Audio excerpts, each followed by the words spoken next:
Salam. Bugün sizə danışmaq istədiyim mövzu döş sümüyü arxasında olan ağrılar və onların mənşəyidir. Qısa bir müddət ayrıldığı üçün çatdırmağa çalışacağım. Demək, döş sümüyünün arxasında yerləşən orqanlardan və bəzi yaxınlıqda yerləşən orqanlarında baş verən problemlər zamanı ora yayılmasından ağrıları biz döş sümüyünün arxasında hiss edə bilərik. Birinci yerdə ürək durur. Ürək mənşəli ağrılar döş sümüyünün arxasına vura bilər. Amma bu nə zaman olur? Bu fiziki və belə deyək, emosional stressdən sonra baş verir çox zaman.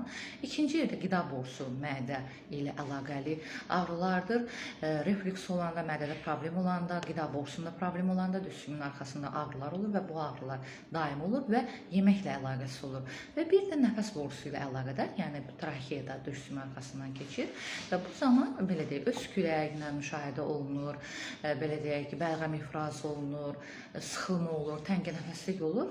Bu zamanda ondan şübhələnmək lazımdır. Yəni məqsəd nədir? Burada düzgün diaqnoz qoyub, düzgün müalicəyə başlamaqdan gedir söhbət.